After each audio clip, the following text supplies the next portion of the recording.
Hey there, cats and kitties. I am the Blues Man, Johnny Blues, and with this video, I'll be discussing my thoughts on episode 10 of the anime series Myriad Colors Phantom World. And I thoroughly enjoyed this episode because it gave me something I've been wanting for a time now, a Ruru-centric episode.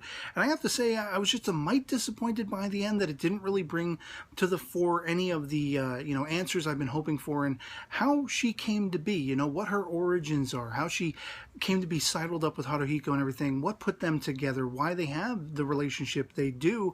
And I have offered and put forth speculations in past videos to the effect of, could Haruhiko be a phantom himself? And there is a quip where toward at the beginning of the episode, he says something like, "Oh, for other people who have a life," and I'm like, is this another hint? Or is he just saying because he's a homebody, he doesn't have a life?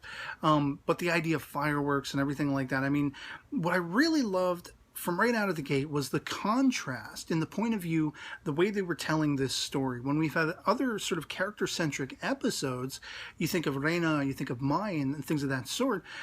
It's got really highfalutin and absurd, completely throwing logic out the window and comedic and everything, over the top, even to the point where I had to be like, dial it back, folks. You're kind of going a little too far.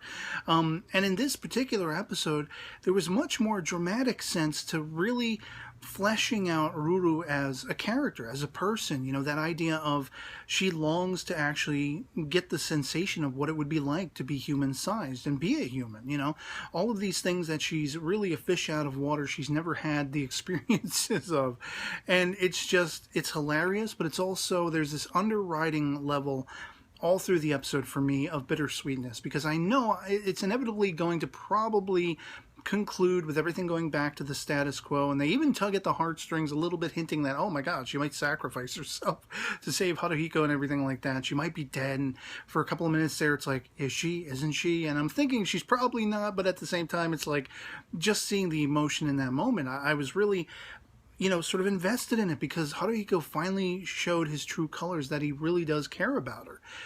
As annoying as he finds her, as in his face as she constantly is, without her around, it's just not the same for him. And I love that he was able to give off this impression to her, which of course is in her human form. She runs into this phantom witch, who I was kind of suspicious of how this was going to play out, because she has this witch come up to her and say, I will grant you a wish. And of course there are stipulations, like if anyone spots her and identifies that she is Ruru and everything like that, it'll break the wish and all that kind of stuff. But she's very much able to now experience things she's never considered before.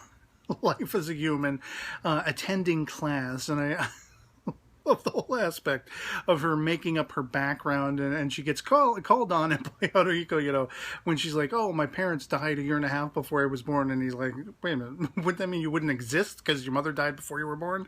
And she's like, after, and then she's thinking the whole time Koito is going to spot her, because Koito has that just sixth sense of being able to pick up phantoms, and she just gives her coffee instead. And then in the classroom, like when the class is over, she jumps out the window and she's hanging from a tree limb. She's got all these other clubs, these sports clubs and everything, trying to chase after her. And like she's learning to try to play like ping pong and tennis. And in each event, Haruhiko's got the paddle or the racket flying at his head. Where the ball's bouncing off her butt because she missed it. And like all these things were just absolutely hilarious. And again, the idea of the bittersweetness as they are attending this festival, and there's that talk of the fireworks and everything. I wasn't exactly sure or expecting where it was going to go with this, witch phantom then granting a wish to a firework. It would become sort of a phantom essence of its own and all this kind of stuff. But I loved that you had this great character moment, this connectivity between Ruru and Haruhiko when her feet are all like, screwed up from walking around in the flip-flops and everything like that. And, he's going to bandage him up and heal him and everything. And the exchange between them when he's explaining how annoying she can be and she kicks him in the head. Oh, it's a mosquito, But like all of that depth of character, seeing the connectivity between them was just absolutely fantastic to me. And seeing that she would be reciprocative in the idea, like all of the main cast, they can't even conceive of what they could do to try to get rid of this phantom firework. Reina can't swallow it because she'll get a tummy ache. You know, Mai can't reach it or can't affect a good punch on the thing. And, you know, you have Albrecht getting thrown up at the thing. He like swan dives back to the ground. All that kind of stuff. And it's very much dependent on Ruru, and she's seeing just how important for herself she is to the group. Everyone else knows it when they're feeling the resonating absence of her not being there.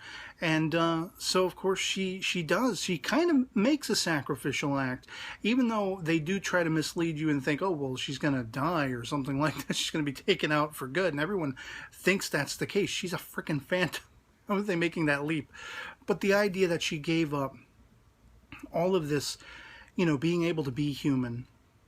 She hadn't even gotten the Ramune, you know, which he said he's going to buy or something. She eventually gets it after all of this is said and done, and they all witness the fireworks together. It was just a really great, emboldening characterization episode to see everyone coming together, even though Ruru was the focus.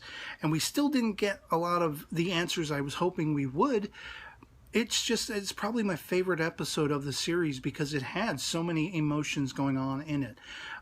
Exploring what is arguably my favorite character in the series, Mai coming a close second, probably, you know, Koito coming third, and you know, like Elena and everything.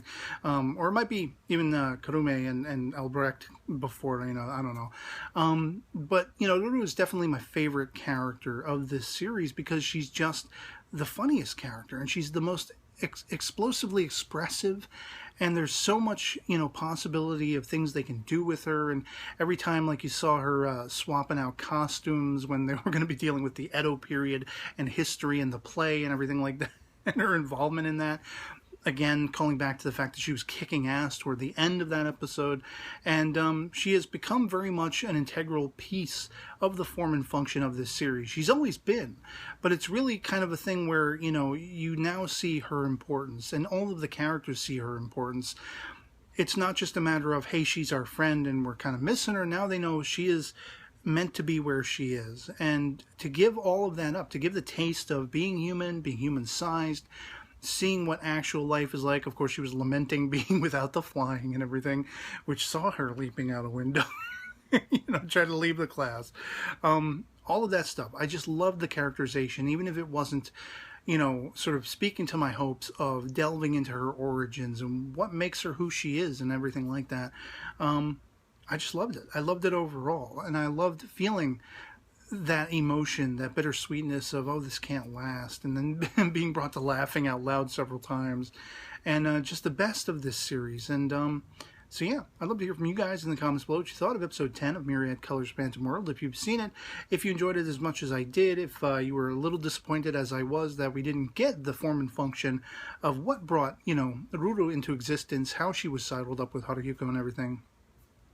And if you were at all satisfied or dissatisfied with the overall plot of the episode, if you thought it was too predictable and thus it diminished it for you, or if you thought it was pitch perfect, love it or hate it, anything goes in the comments below. Just love having that conversation.